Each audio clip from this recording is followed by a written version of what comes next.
Bonjour, bonjour. Je vous salue dans le nom du Seigneur Jésus-Christ. Ce matin, nous avons une très, très bonne nouvelle. En ce sens que la parole de Dieu nous éclaire sur notre situation elle-même. Et oui, nous allons prendre ce passage dans 2 Timothée 1, 9. Et je lis la parole. Écoutez bien. Dieu qui nous a sauvés et nous a adressé une sainte vocation, non à cause de nos œuvres, mais selon son propre dessein et selon la grâce qui nous a été donnée en Jésus-Christ avant les temps éternels. Cette parole prouve l'amour que Dieu a pour nous. Oui.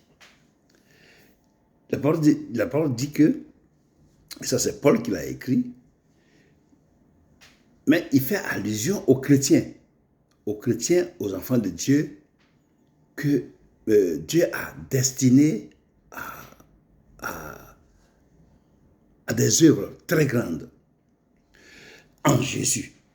Ça veut dire quoi? Ça veut dire qu'avant que le monde commence à exister, Dieu t'a préparé un objectif, une mission en Jésus-Christ, avant les temps éternels. Ça veut dire qu'avant que le monde commence à exister.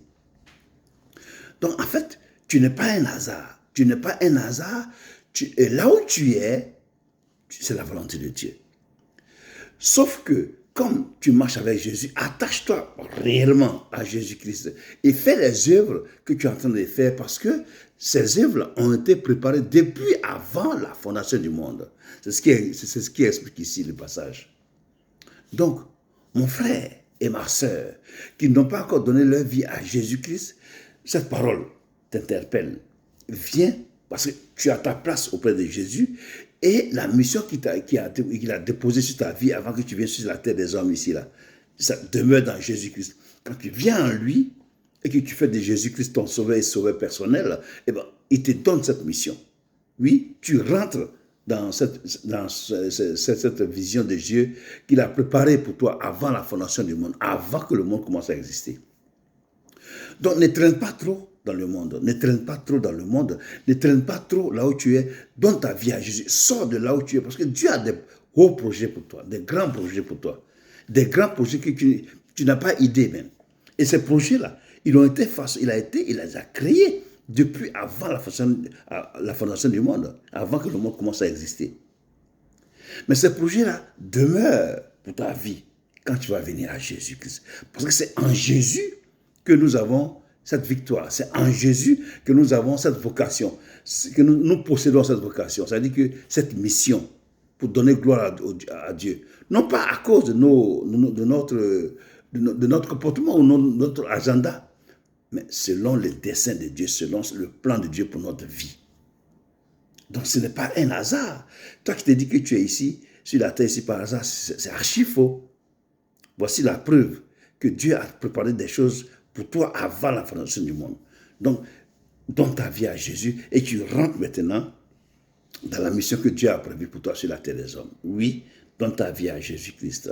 Donne ta vie à Jésus-Christ parce que c'est le seul lien qui t'autorise à ouvrir des portes pour que tu rentres en possession de ce que Dieu a gardé pour toi. Oui, c'est le seul. Si tu n'as pas donné ta vie à Jésus, que tu vis dans le monde, tu ne peux pas recevoir cette grâce. Il faut que tu te réconcilies avec ton Père par Jésus-Christ. Tu donnes ta vie à Jésus et que tu te fasses baptiser pour que tu rentres en possession de ce que Dieu a prévu pour toi sur la terre des hommes. Comme un père. Tu vois, avant la venue de son fils, il a préparé déjà quelque chose. C'est exactement comme ça que notre Père Jésus-Christ est. Donc, donne ta vie à Jésus-Christ. Donne sa vie à Jésus-Christ pendant que la grâce est encore là. Il y a encore la grâce ici. Mais bientôt, cette grâce-là sera ôtée. Et comment tu vas faire pour donner ta vie à Jésus-Christ? Comment tu vas faire? Mais c'est le moment qu'il faut le faire. Je vous exhorte à donner votre vie à Jésus-Christ, à vous réconcilier avec Dieu par Jésus-Christ et en Jésus-Christ. Que Dieu vous bénisse et demain pour une autre vidéo. Amen.